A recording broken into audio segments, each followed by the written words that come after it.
ते भेटतात ते मला सांगतात की आम्ही तुम्हालाच मतदान केलेलं आहे, तर मग आमचा पराभव झाला कसा? म्हणजे जर काही काळी विद्या असतील त्यांनी आमची संधी राहावी, काही काळ्या असतील काळी विद्या असेल तुम्हाला संबोधून म्हणतात काळी विद्याने आता काय उत्तर द्यायचं याला? उत्तर काय द्यायचं? मग जर ईव्हीएम मशीनवर विश्वास नाही तर मुख्यमंत्र्यांना भेटू नका ना.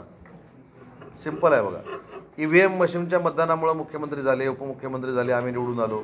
जर आमच्यावर विश्वासच नाही तर मतदारसंघातली कामं द्या, आम्हाला अजून काहीतरी मदत करा हे सांगायला मुख्यमंत्र्यांवर विश्वास नाही ना. सांगून टाकायचं प्रेस कॉन्फरन्स घेऊन पुढच्या 5 वर्षामध्ये आम्ही मुख्यमंत्र्यांना ईव्हीएमवर विश्वास नसल्यामुळे भेटणार नाही. संपला विषय. नव्या आपत्ती व्यवस्थापन समितीत जे मुख्यमंत्री अध्यक्ष आहेत त्यातून एकनाथ शिंदेजींना वगळलं जाते अशी माहिती आहे. दुसरीकडे शिवभोजन थाळीसारखे जे शिंदेचे निर्णय ते देखील बंद करण्याचा सरकार विचार करत आहे. नाही, ह्या बातम्या आपल्यापर्यंत कुठून पोचतात हे खरोखरच आम्हाला कळलेलं नाही. मुख्यमंत्र्यांना सुद्धा वगळलं. मुख्यमंत्री व्यवस्थापन समिती कोणाला वगळलं? मुख्यमंत्र्यांना सुद्धा वगळलं. एकनाथ शिंदेंना वगळले, अजितदादा नाही. मुख्यमंत्री फडणवीस साहेबांना पण वगळले म्हणते त्याच्या अध्यक्ष आहेत. एकनाथ शिंदेना आणि अजितदादा नगर विकास खात्याची मंत्री बातमी आहे त्याची समितीत असणं आपत्ती व्यवस्थापनामध्ये असंही आहे. आहेत. बातम्या आहेत. नाही, माहिती घेतो. शिवभोजन थाळीवर काय चर्चा झाली होती मागच्या ह्याच्या? पण शिवभोजन थाळी बंद होणार ही कुठं चर्चा मला वाटत नाही. तसं मुख्यमंत्री माझी लाडकी बहीण योजना बंद होणार म्हणून काही लोक सांगतात, ती पण होणार नाही. एक लक्षात घेतलं पाहिजे की लाडकी बहीण योजनेच्या बाबतीमध्ये आचारसंहितेच्या गडबडीमध्ये अनावधानानं किंवा नजरचुकीनं 4 व्हीलर असलेली महिला देखील त्याच्यामध्ये आलेली आहे. त्याची संख्या किती आहे? काही लोक सांगतात की 2,34,00,000 रद्द होणार. अजिबात होणार नाही. झालं तर 2-3 लाख इकडे तिकडे ज्यांनी फॉर्म भरताना स्वतःची 4 व्हीलर आहे हे सिद्ध केलेलं आहे ते कामच करावं लागेल ना. ज्यांचं त्याच्यामध्ये जे नियम आहेत की 2.5 लाखापर्यंत रिटर्न भरणाऱ्यांचं देखील आहे. हा नियम आताचा नाही आहे सरकारचा, तो पूर्वीचाच नियम आहे.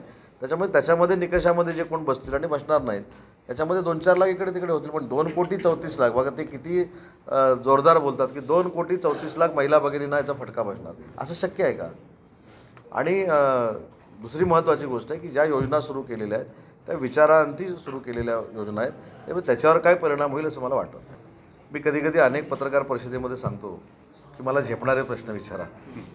आता मुख्यमंत्री महोदय राज ठाकरे साहेबांना भेटले, हा माझ्या प्रचंड राजकीय आवाक्याच्या बाहेरचा प्रश्न आहे. त्याच्यामुळे मला जेव्हा कळेल तर मी खास करून तुम्हाला फोन करून सांगेन की मी काल पण मुख्यमंत्री महोदयांबरोबर होतो. नाही, दावोसमध्ये बघा, दावोसमध्ये होतो ठीक आहे. काल मी हेलिकॉप्टरमध्ये 1 दिवस त्यांच्यावर आणि मीच होतो. हेलिकॉप्टरमध्ये दुसरं कोणच नव्हतं. त्याच्यामुळे काय शिवसेनेत ठाकरे गटाचे सगळे नेते जाऊन मुख्यमंत्र्यांना भेटले. राज ठाकरेंनी सकाळी भेट घेतली, त्यानंतर दुपारी. एक लक्षात घ्या, ईव्हीएमवर विश्वास नाही सांगणारे ज्याही मुख्यमंत्र्यांना भेटतात ते एकीकडे असं दाखवतात की मुख्यमंत्री जे झालेले आहेत ते योग्य आहेत, म्हणजे सरकार आलेलं आहे ते योग्य आहे. पण कार्यकर्त्यांना मॉरल सपोर्ट देण्यासाठी तिथनं दरवाज्यातनं बाहेर पडले की ईव्हीएममुळे सरकार आलं म्हणून सांगतात. त्याच्यामुळे हा दुटप्पीपणा आहे. आणि मला असं वाटतं की ठीक आहे, चांगलं आहे ना, तुम्हाला मनोरंजन होतं आहे, मला पण होतं आहे. राज ठाकरे साहेबांना देवेंद्रजी भेटल्यानंतर ताबडतोब दुसरे ठाकरेंच्या इकडे भेटतात. आपलं मनोरंजन आहे, आपण एन्जॉय करू. नव्या आपत्ती व्यवस्थापन